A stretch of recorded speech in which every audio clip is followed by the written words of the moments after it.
Bonjour à tous et à toutes, j'espère que vous allez bien. Donc aujourd'hui nous allons travailler sur Python et nous allons travailler sur un programme qui permet de calculer le module dans les engrenages à denture conique et hélicoïdale. Donc nous allons utiliser des fonctions pour le faire en expliquant les différentes options de Python. Déjà avant de commencer, j'aimerais vous dire que lorsque vous voulez bien voir des vidéos sur YouTube, il faut déjà améliorer la résolution de votre téléphone parce que certaines fois c'est souvent un peu flou dans les téléphones de certaines personnes. C'est dû au fait que la résolution est faible. Donc vous partez dans le petit paramètre au-dessus de Python, de YouTube.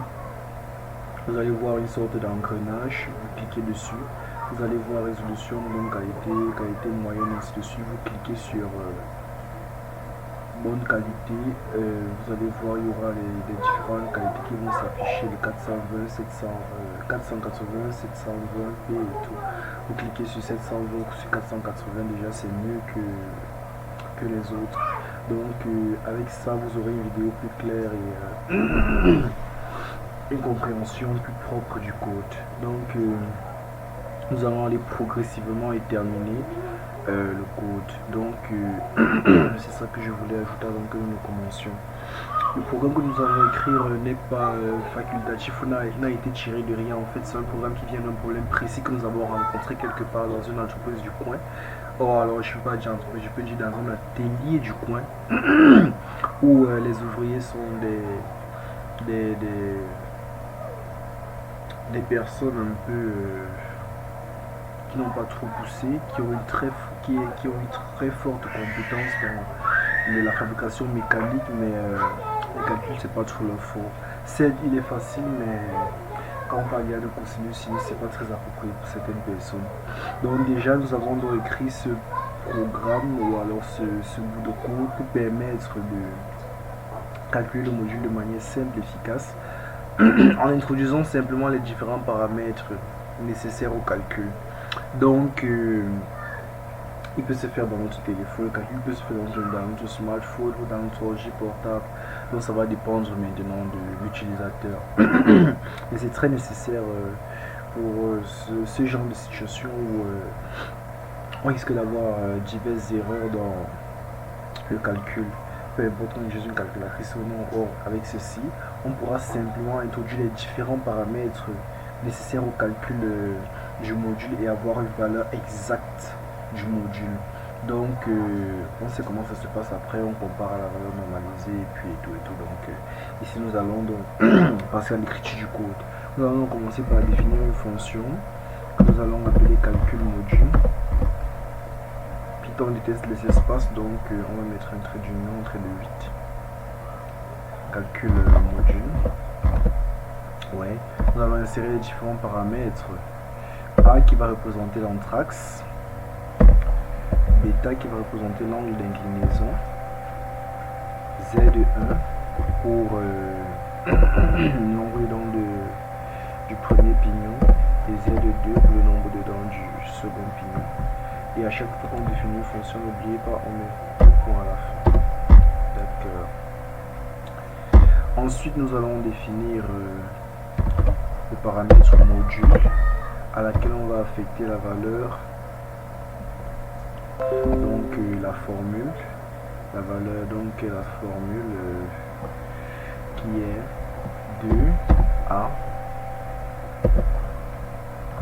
2a multiplié par cosinus bêta, le tout divisé par Z1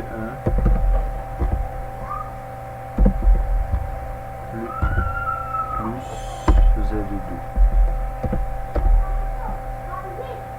Voilà, donc voici la formule nécessaire au calcul.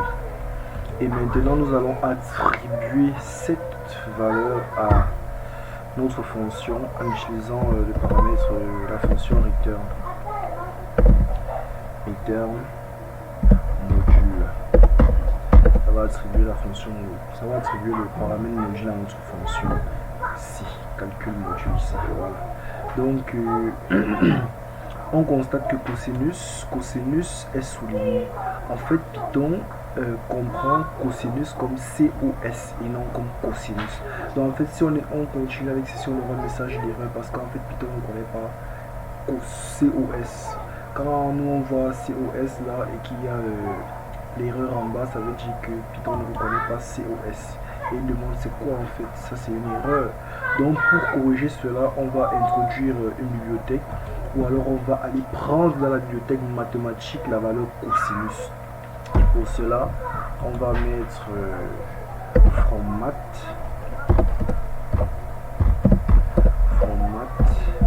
import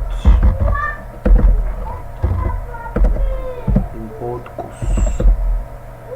Donc on va dire à Python que de la bibliothèque math, il importe la valeur cos. Et on peut le faire également avec la valeur sin, la valeur tangente.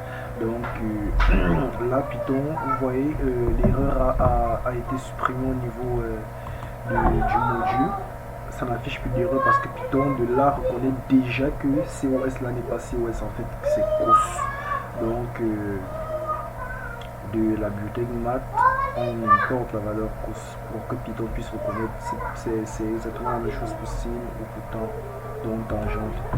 Ensuite, maintenant, on va demander à l'utilisateur de choisir le type d'engrenage dont il souhaite connaître le module. Et on va lui présenter deux types, les engrenages de l'enture droite et les engrenages de l'enture conique.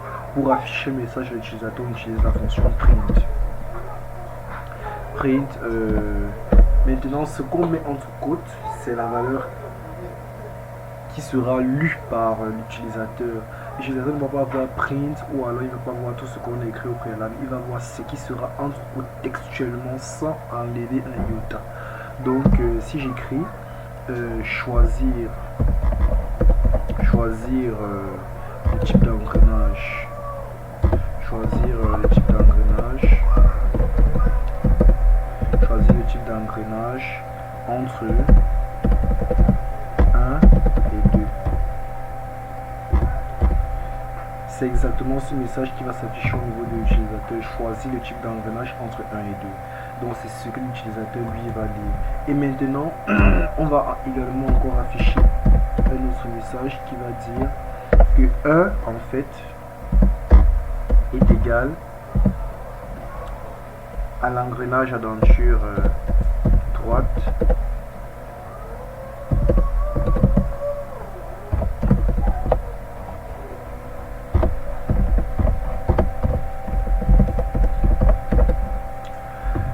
d'accord, et un autre message qui va dire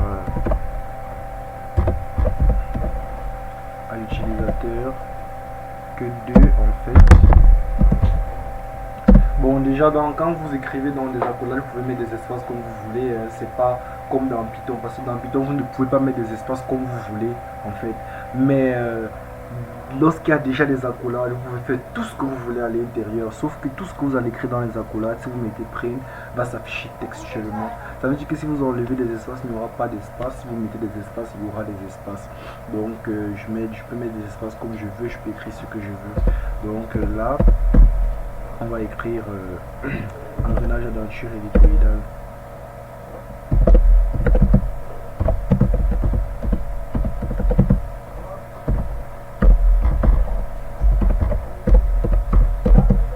Donc là, on sait que 1 c'est un engrenage à denture droite, 2 c'est un engrenage à denture hélicoïdale. Donc on va demander à l'utilisateur de choisir un type d'engrenage entre 1 et 2. 1 c'est pour les engrenages à denture droite, 2 c'est pour les engrenages à denture hélicoïdale. Ensuite, il faut maintenant que l'utilisateur entre le type d'engrenage dont il souhaite connaître le module. Voilà. Donc pour permettre à l'utilisateur de rentrer une valeur, on va définir un paramètre A qu'on va appeler A, vous pouvez l'appeler comme vous voulez. On va affecter à A une valeur entière parce que affecter un float, par exemple les valeurs réelles, ça ne sert à rien vu que les deux valeurs que l'utilisateur choisit doivent être comprises entre 1 et 2 qui sont des valeurs entières. Donc mieux introduire une valeur entière int input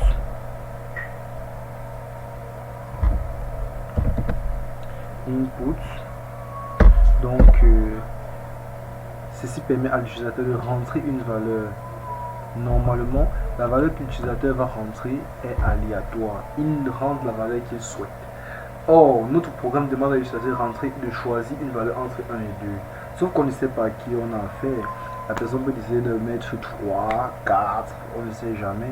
Donc, pour cela, nous avons prévu de mettre une condition en fait. Pour dire que tant que la valeur entrée n'est pas comprise entre 1 et 2, entrer une nouvelle valeur.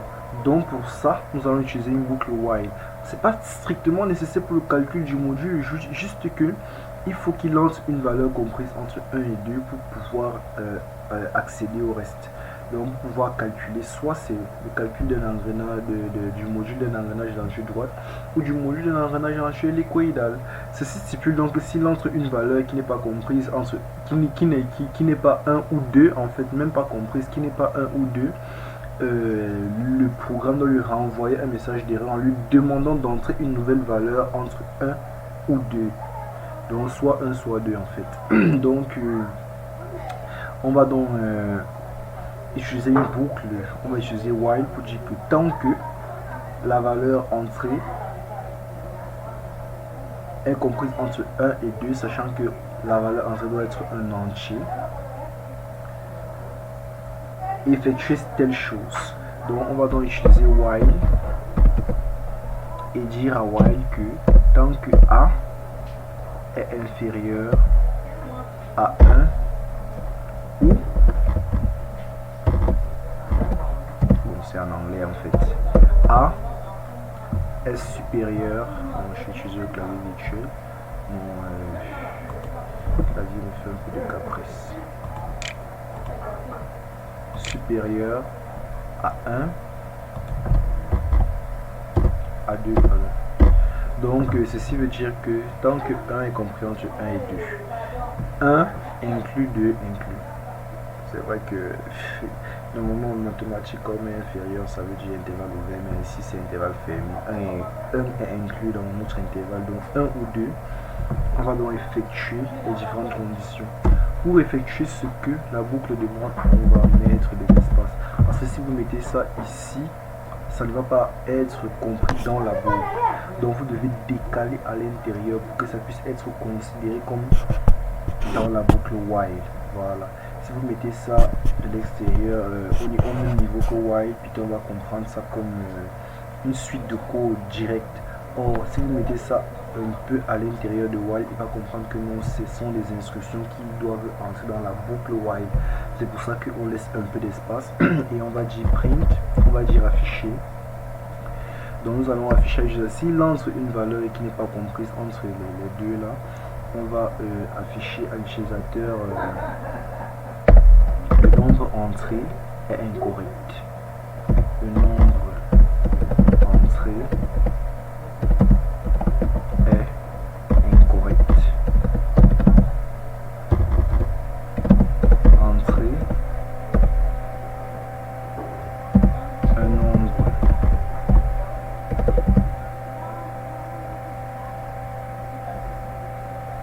entre 1 et 2. Voilà. Donc ici, nous serons en train de dire que si le nombre choisi n'est pas 1 ou 2, le programme doit afficher à l'utilisateur que le nombre entré est incorrect. La valeur entrée doit être comprise entre 1 et 2 ou 2. Doit être soit 1 soit 2. Si ce n'est pas le cas, le programme va renvoyer à l'utilisateur que le nombre entré est incorrect et il va demander à l'utilisateur d'entrer un autre nombre compris entre 1 et 2. Bon.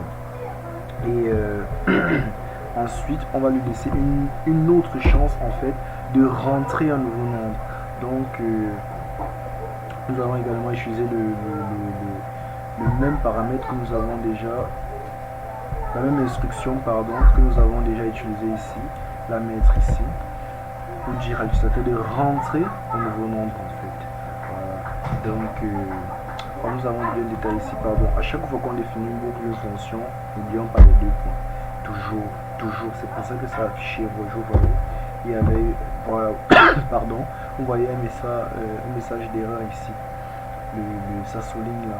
C'est pour dire que quelque chose manque là-bas. À chaque fois que vous voyez un message d'erreur, cherchez à comprendre ce qui ne va pas. Donc, en fait, après la décision de chaque boucle, de chaque fonction, nous devons mettre 2 points en fait. Vous voyez, le message d'erreur est parti. Donc, à la suite, lorsqu'il va entrer un autre nombre, nous allons maintenant dire au programme que si le nombre entré est égal à 1, effectuer telle chose, ou alors si c'est égal à 2, effectuer telle chose. Or, on sait que quoi? On sait que normalement, pour le calcul du module, si c'est un engrenage d'enchère droite, l'angle d'inclinaison bêta sera égal à 0.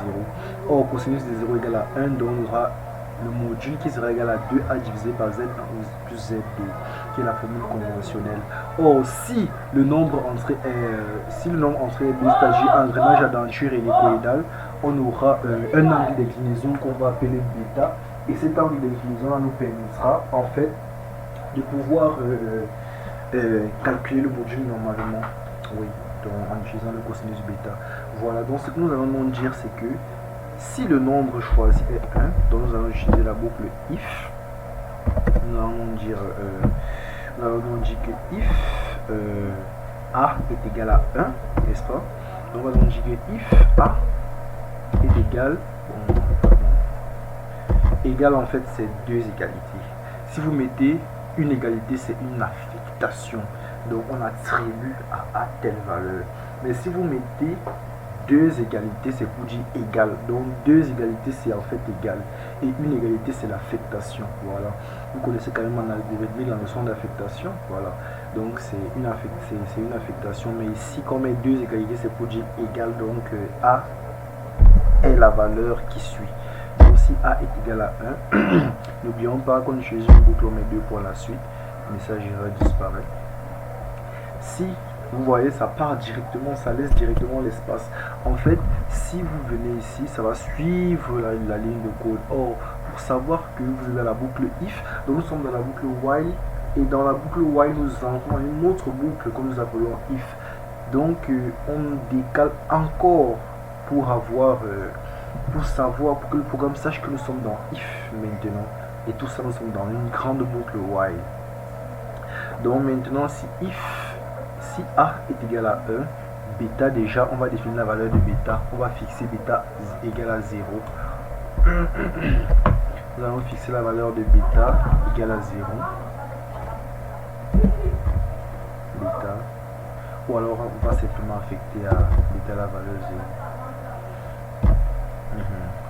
Donc nous affectons à bêta la valeur 0 au cas où A est égal à 1. Et vous voyez que nous sommes dans les engrenages d'enchère droite. Ici déjà, bêta est égal à 0, nous avons un cosinus de 0 qui sera égal à 1, qui va nous faire que le module entier dans des engrenages d'enchère droite sera égal à 2a divisé par z1 plus z2. Voilà. Donc on va fixer la valeur bêta égale à 0 lorsqu'on va calculer le module des engrenages d'enchère droite.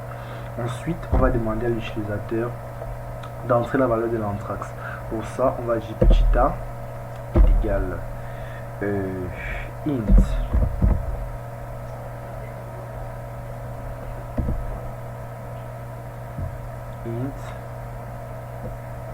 input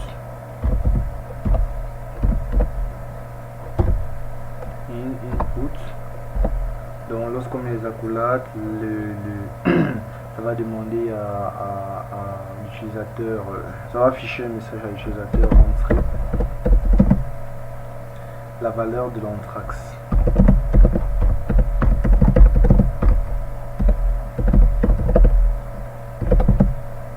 Vu que A c'est l'anthrax, voilà. Ou alors la valeur de l'anthrax A. Pardon. Donc on va demander à l'utilisateur d'entrer une valeur entière de l'anthrax. Voilà. Donc à la suite nous allons demander à l'utilisateur d'entrer la valeur du nombre dedans. Donc du nombre dedans. Int. On va simplement copier ceci. Input, entrer la valeur, entrer le nombre dedans du premier pin. Donc nous allons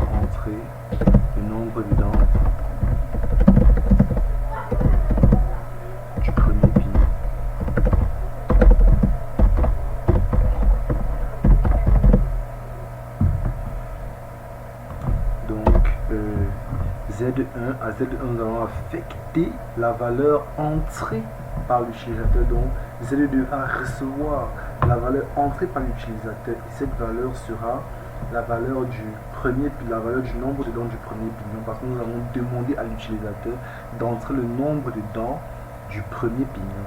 Voilà. Et nous allons également faire pareil pour le second pignon. On va simplement copier ceci. On va mettre ça là.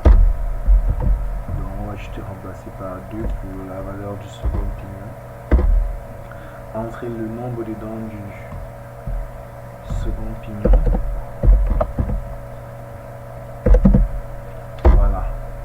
Donc après cela, nous allons afficher à l'utilisateur un message lui disant que le nombre, disant que le module est 2 points. Nous sortons des accolades et nous appelons notre fonction. Parce que si nous laissons pardon, si nous laissons ça dans les accolades, on va mettre une virgule et on va appeler notre fonction calcul module. Si nous laissons ça dans les accolades, ça ne va pas afficher, ça va juste afficher à l'utilisateur le module est aussi un calcul module. Attendez une seconde. Si je prends par exemple notre fonction, je la rappelle ici. Comme ça déjà, notre application nous va renvoyer exactement à l'utilisateur la valeur du module à cet endroit-ci, après les 2 points. Mais si on mettait cette valeur, donc c'est-à-dire notre fonction dans les accolades, ça aurait affiché exactement le module est calcul module A, bêta, Z1, Z2. Or, c'est pas ce que nous voulons. Nous voulons avoir la valeur réelle du module. Nous avons donc attribué la valeur du module ci à notre fonction ci. Donc, lorsque nous appelons ici, dans prix, nous appelons notre fonction qui sera le calcul du module. Lorsque ça va calculer le module, ça va afficher exactement la valeur du module après les 2 points. Donc, ça va afficher que le module est 2 points la valeur. Donc, on ne met pas ça dans les côtes. Voilà. Donc, ça c'est pour A est égal à 1. Maintenant, nous allons utiliser, nous allons dire, nous allons dire que sinon, c'est-à-dire si, ou alors sinon si, voilà. Sinon si A est égal à 2, c'est-à-dire si A est égal à 1, on effectue ça. Maintenant, si A est égal à 2, on effectue quoi? Et là, on n'est plus dans la boucle if, donc on va sortir de la boucle et revenir sur notre ligne sur laquelle on va maintenant mettre notre elif. Oui, elif, on va mettre notre elif. Je pense que c'est aligné avec ceci, d'accord. Ouais, on va mettre elif. Elif, nous allons dire si elif A est égal à 2. N'oubliez pas les 2 points. Voilà. Donc après avoir introduit elif, nous allons maintenant définir si A est égal à 2. Que faire?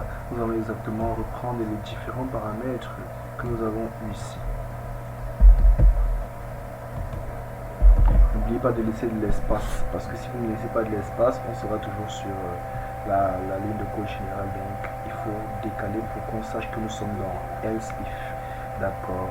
Donc ici nous avons pu utiliser bêta égale à 0 parce que nous aurons effectivement un angle d'inclinaison. Oui, vu que nous sommes déjà dans les engrenages naturels et hélicoïdales. Si l'utilisateur choisit 2, nous serons dans le calcul du module des engrenages nature hélicoïdales. Et si c'est le cas, alors l'angle d'inclinaison n'est plus nul, donc il va être introduit par l'utilisateur. Donc nous allons donc demander à l'utilisateur d'introduire une valeur de l'angle d'inclinaison. Donc nous allons donc dire que bêta va recevoir la valeur. Nous allons le définir en flotte parce qu'il peut avoir une virgule, on ne sait jamais. Donc bêta est une valeur réelle. Oui, est une valeur réelle. nous allons dire input,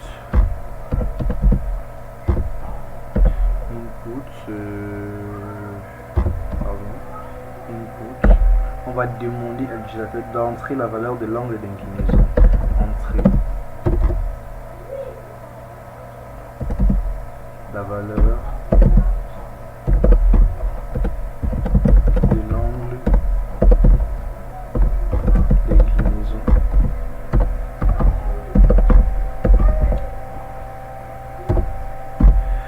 Donc, ce message va permettre de demander à l'utilisateur une valeur qui sera affectée à la valeur bêta qui représente l'angle d'inclinaison de l'autre engrenage, de notre engrenage.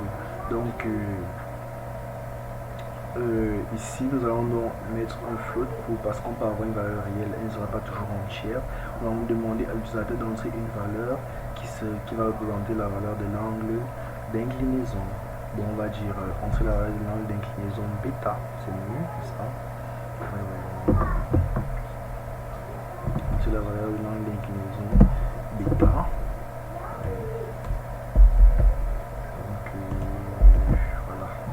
Maintenant, nous allons demander encore à l'utilisateur d'entrer la valeur de l'anthrax, puisque nous sommes déjà sur un autre type d'engrenage. Il entre la valeur de l'angle d'inclinaison, angle d'inclinaison. Il entre la valeur de l'anthrax A. Il entre la valeur du nombre des dents du premier pignon. Il entre également la valeur du nombre des dents du second pignon. Et il calcule le module. Vous voyez, c'est très très simple. Donc vous voyez un tout petit bout de code. Et ce programme s'achève là. Maintenant nous allons passer au moment de vérité qui consiste à simuler le programme. Déjà nous observons, nous allons recommencer. From math import cos, on a dit que c'était pour importer cos de la bibliothèque math pour pouvoir avoir une valeur cos ici. Nous avons défini notre fonction à laquelle nous avons attribué une valeur module. Nous l'avons fait en utilisant return module. Nous avons défini les deux types d'engrenage dont on aimerait connaître le module. Nous avons défini le code, demandé à l'utilisateur d'entrer une valeur soit 1 soit 2. Et maintenant on définit le code de telle sorte que la valeur entrée doit être 1 ou 2. Sinon, afficher à l'utilisateur le nombre entrée incorrect, entrer un nombre entre 1 et 2. Voilà. Demander l'utilisateur d'entrer cet autre nombre en ajoutant cette instruction. Maintenant, si la valeur entrée est égale à 1, on affecte directement à la valeur bêta, c'est-à-dire la valeur de l'angle d'inclinaison, une valeur nulle. Vous voyez, ce qui permet d'avoir 2az 1 plus z2, vu que le cosinus de bêta est égal à 1. Et on entrer la valeur de l'anthrax z1 et z2 et afficher le module. Ça, on a expliqué pourquoi on ne met pas ça ici à l'intérieur, parce que lorsqu'on met déjà des valeurs lorsqu'on met déjà des valeurs ici à l'intérieur, en fait ça affiche textuellement ce qui est écrit. Oui. Donc nous ne pouvons pas le faire. Nous mettons juste une virgule et nous mettons la fonction, nous appelons la fonction en fait pour que ça puisse afficher exactement la valeur du module, vu que nous avons affecté à la valeur calcul module notre paramètre module. Oui. Pardon. Nous avons fait pareil avec le deuxième type d'engrenage qui est un engrenage de nature équivalente, sauf qu'ici nous avons demandé à l'utilisateur d'entrer une valeur qui représente la valeur de l'angle d'inclinaison et cette valeur peut être réelle, donc pi, choses comme ça, voilà, ou 20 degrés ou 180 degrés, ça va dépendre de lui, hein. Ouais, là, ça va dépendre de lui. Donc c'est